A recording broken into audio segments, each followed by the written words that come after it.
Dia 11 de setembro. Capítulos de hoje: Mateus 8, Isaías 16 e 17. Mateus 8. Quando Jesus desceu do monte, grandes multidões o seguiram. E eis que um leproso aproximou-se e o adorou, dizendo: Senhor, se quiser, pode me purificar. E Jesus, estendendo a mão, tocou nele, dizendo: Eu quero sim, fique limpo. E no mesmo instante, ele ficou limpo da sua lepra.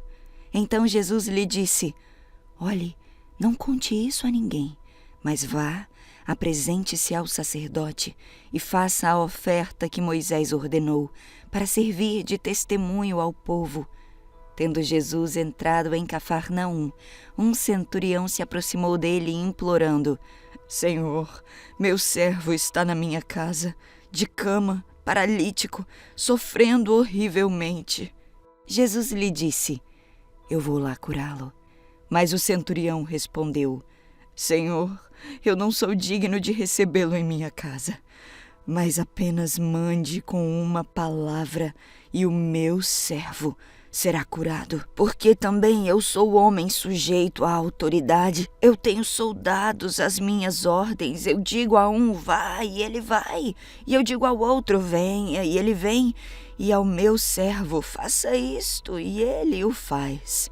Ao ouvir isso, Jesus ficou admirado e disse aos que o acompanhavam: Em verdade lhes digo que nem mesmo em Israel encontrei fé como esta. Eu digo a vocês que muitos virão do Oriente e do Ocidente e tomarão lugar à mesa com Abraão, Isaque e Jacó no reino dos céus. Mas os filhos do reino serão lançados para fora, nas trevas. Ali haverá choro e ranger de dentes. Então Jesus disse ao centurião: Vá, e seja feito conforme você crê. E naquela mesma hora, o servo do centurião foi curado. Tendo Jesus chegado à casa de Pedro, viu a sogra dele acamada com febre. Mas Jesus tomou-a pela mão e a febre a deixou. Ela se levantou e passou a servi-lo. Ao cair da tarde, trouxeram a Jesus muitos endemoniados, e apenas com a palavra expulsou os espíritos e curou todos que estavam doentes, para se cumprir o que foi dito por meio do profeta Isaías: Ele mesmo curou as nossas enfermidades e carregou as nossas doenças. Vendo Jesus muita gente ao seu redor, ordenou que passassem para outra margem. Então, aproximando-se dele, um escriba disse a Jesus: Mestre, eu vou segui-lo para onde quer que o Senhor for. Mas Jesus lhe respondeu: As raposas têm as suas tocas, e as aves do céu têm os seus ninhos, mas o Filho do Homem não tem onde reclinar a cabeça. E outro dos discípulos lhe disse: Senhor, deixe-me ir primeiro sepultar o meu pai. Mas Jesus respondeu: Siga-me e deixe que os mortos sepultem os seus mortos. Jesus entrou no barco e os seus discípulos o seguiram.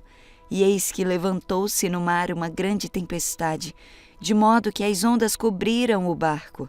Jesus, porém, estava dormindo. Mas os discípulos foram acordá-lo, dizendo: Senhor, salve-nos! Estamos perecendo! Então Jesus perguntou: Por que vocês são tão medrosos, homens de pequena fé? E levantando-se, repreendeu os ventos e o mar, e tudo ficou bem calmo. E aqueles homens ficaram admirados, dizendo: Quem é este que até os ventos e o mar lhe obedecem? Quando Jesus chegou à outra margem, à terra dos Gadarenos, 2 endemoniados foram ao seu encontro, saindo dentre os túmulos. Eles eram tão furiosos que ninguém podia passar por aquele caminho. E eis que gritaram: O que você quer conosco, Filho de Deus?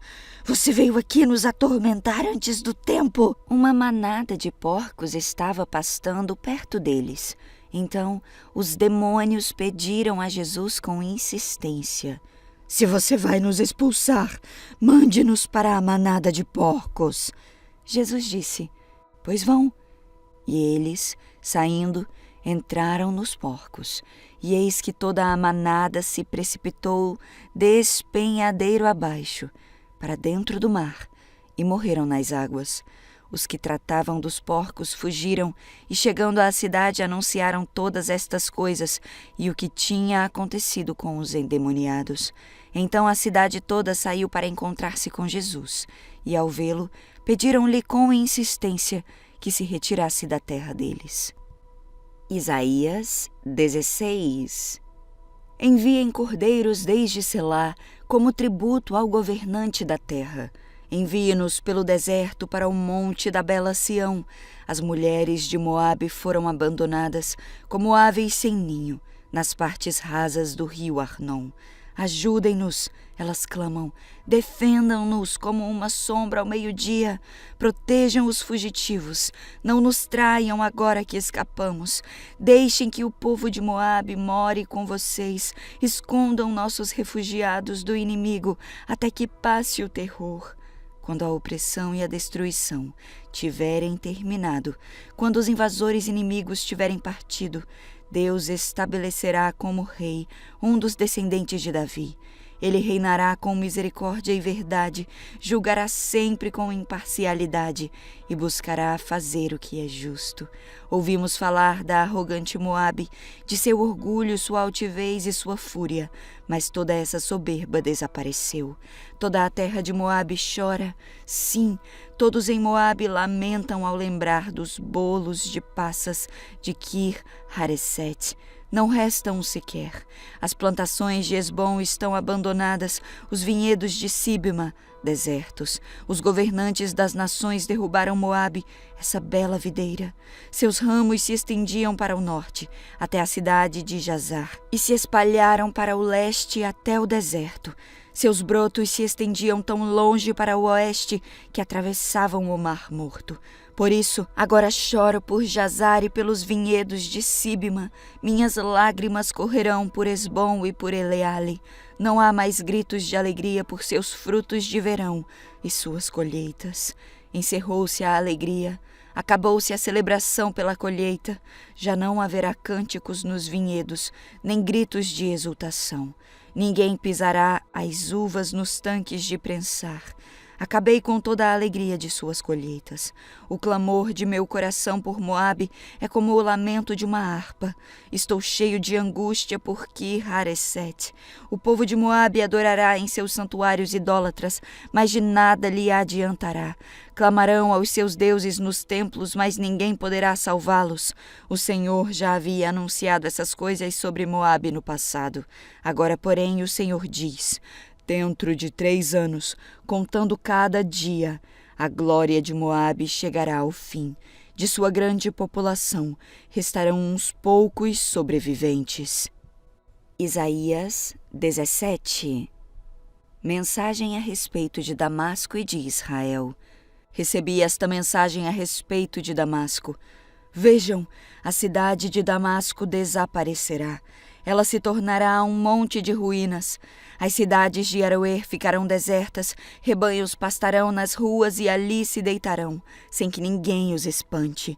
As cidades fortificadas de Israel também serão destruídas, e acabará o poder do reino de Damasco. Tudo que resta da Síria terá o mesmo destino da glória de Israel, declara o Senhor dos Exércitos.